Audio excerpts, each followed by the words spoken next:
Marhay na hapon mga katiwala, ini ang programang Baretang Simbahan Plus, matao sa Indonin lokal, national as in international na bareta sa laog kan simbahan. Marhay na hapon sa tuyang mga paradangog sa paagi kan radyo, 1008 kHz sa AM, Veritas TV DCTV Channel 2 and sa live ng Radyo Veritas Legazpi Facebook page. Pwede ka mong magpadarakan sa inyong mga mensahe sa satuyang Facebook page o magkomento sa satuyang Facebook Live. Para man sa mga may kamawot na mag-text o mag-upod, i-dial ang numerong 0998-261-2497 o kaya ang 0915-353-4732.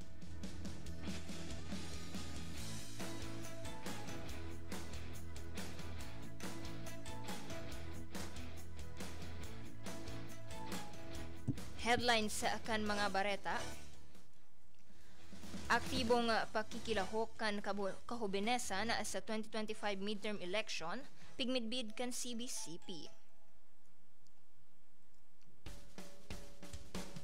Arsobispo Alarcon nangapudan nin suporta para sa National Youth Day 2025. Parokya asin Sanktuaryo ni Nuestra Señora de Salvacion sa Uruan Albay padagos na pigpapairahay. Pope Leo XVI pinagnumbraran si Father Dave Dean Kapukaw, pinakaenot na Filipino bishop, bilang bagong obispo kan Infanta.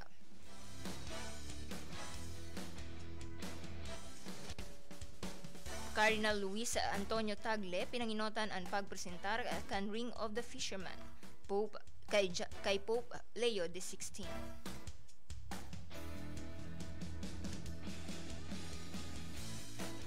Ngunyan sa detalyes na kita kan mga bareta.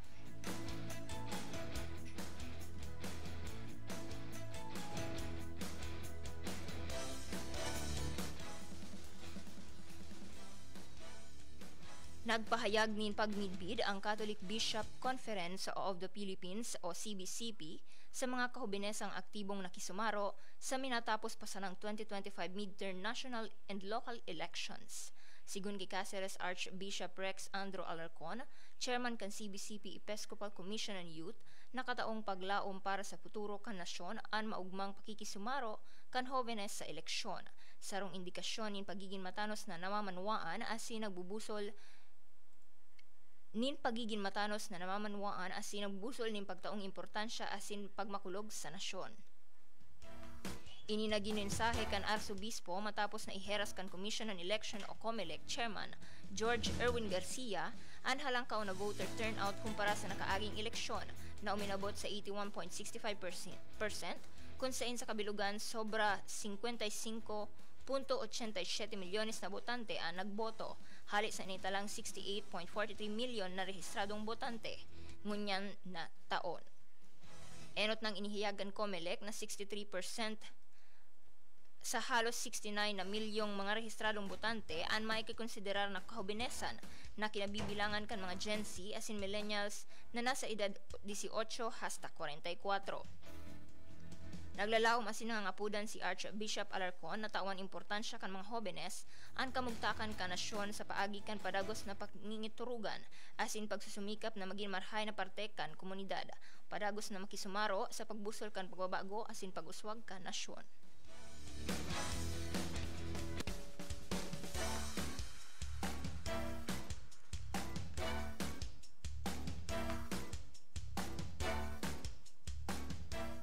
Nangapudan nin suporta si Arsobispo Rex Andro C. Alarcon Didi kan Archdiocese of Cáceres sa paagikan pastoral letter na minaimbitar sa kapadian na diakono religyoso asin mga parokyano na suportahan ang maabot na National Youth Day o NYD 2025.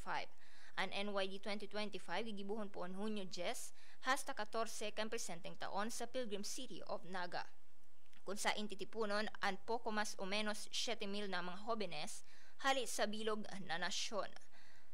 Tanganing maglibot, magsamba, magnilay-nilay asin magkasararo. Nagpaabot naman nin pasasalamat ang Arsobispo sa mga naenot ng nagtaon nin tabang asin suporta. Pigpagirumdum niyaman sa mga paratubod na ang mga kahubenesan ang sagisag nin paglaom na nangipuhan man nin suporta kung kaya padagos ang pagpapahiling ning pagkakasararo sa sainda. Ang tema kan National Youth Day 2025, iyo ang Rejoice in Hope, Endure in Affliction, Persevere in Prayers, Roman 12 verse 12. Pigtawang doon kaini ang pangapuda naman tiniron ang pagkakaigwanin paglaom asin pagiging tunay sa tahaw kan mga agyat sa buhay. Kabali sa 5 aldaw na peregrinasyon kan mga jóvenes, ang 7 pilgrim churches sa syudad, ninaga ang traslasyon procession, plenary session sa workshop, immersion activities, asin ang pagbugtak sa trono kan patrona kan Bicolandia, asin ang selebrasyon kan Santa Misa.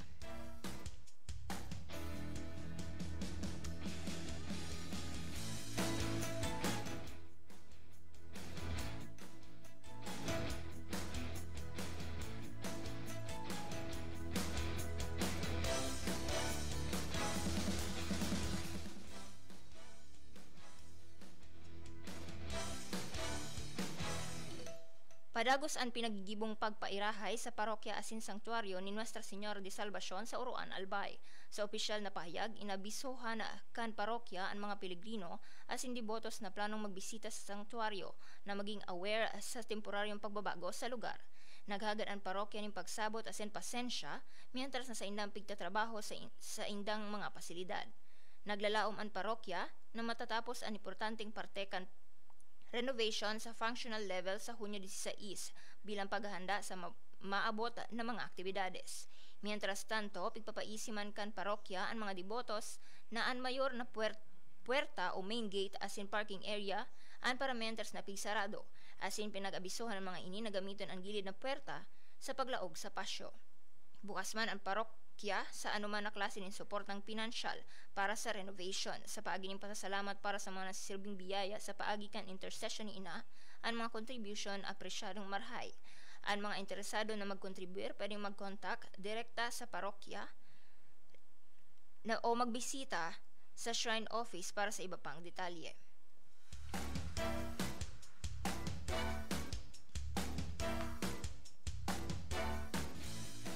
Sa lado internasyonal, nangapudan si Pope Leo XIV sa pagkakasararo kan simbahan asin katuninongan sa pangkalibutan sa ginibong inaugural mass kan Domingo, Mayo 18, ini kasabay kan sa iyang opisyal na responsibilidad bilang ika-2067 na Papa kan simbahang Katoliko. Ang dating Cardinal Robert Francis Prevost, 69 years old, ang enot na Amerikano asin Agustinian na naging papa. Sobra 150,000 na tawo ang nag-atinder sa liturhiya sa St. Peter's Square, asin milyones na iba pang naghihiling sa bilog na mundo. Nangapudan siya sa pagkakasararo, bako sa laog kan simbahan, halagad sa mga tugang na Kristiyanong simbahan, mga nagtutubod sa ibang relihiyon, sa mga naghahanap sa Diyos, sa mga kalalakihan asin kababaihan na may marahay na buot sa pagbilog nin mundo na igwang katuninungan.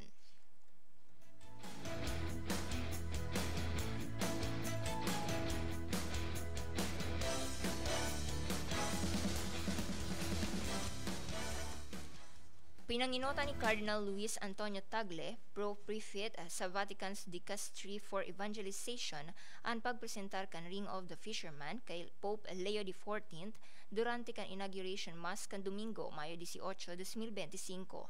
Ang singsing na historical na pigselyohan nin mga dokumento kan Papa, alagad piggamit ngunyan sa seremonya na sarong tanda na si Leo the 14th ang kabalyo ni San Pedro, ang enot na papa asin sarong parasira kan Galilea na pinili ni Kristo nga ning mamayo sa iyang grupo.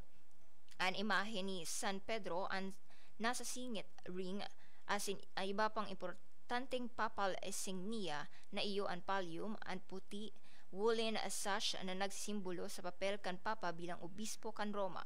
Itinao kan Cardinal Protodeacon Dominic Mamberti na nagpahayag kan election kay Leo XIV sa mundo halis sa Central Loggia kan St. Peter's Basilica kanakaaging simana.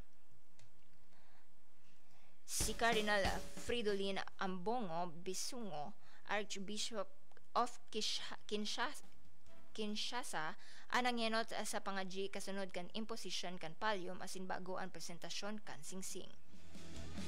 Apwera sa pagpresentar kan sa indang representibong orders o rango sa College of Cardinals, sa indamang pigpresentar an Asia as in Europe. Si Cardinal Tagle, hali sa Order of Cardinals Bishop, ang nagrepresentar kan Asia, mantang si Cardinal Mamberti, hali sa Order of Cardinal Deacons, nagpresentar kan Europe. Si Cardinal Ambongo, na hali sa Order of Cardinal Priests, ang nagpresentar man kan Africa.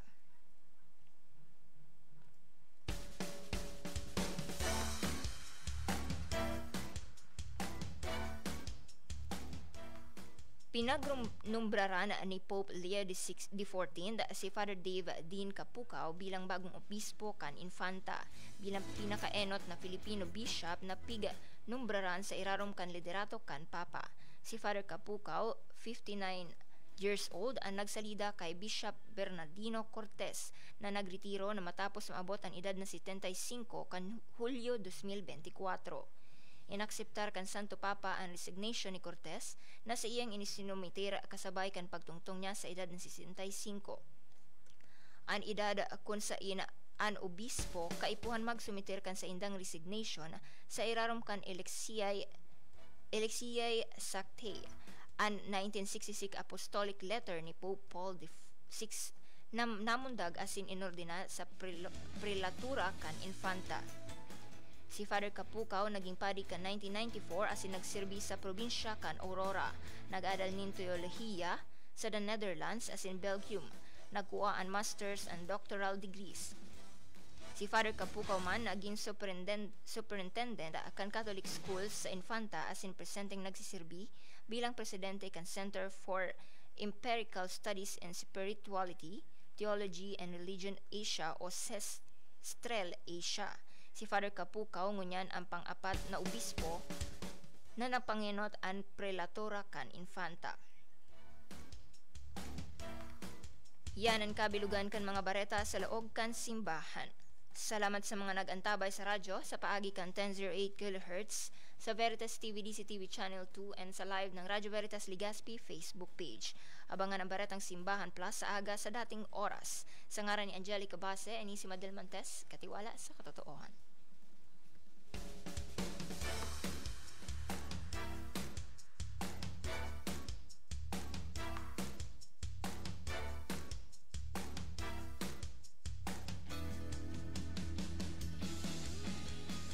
Baretang Simbahan Plus.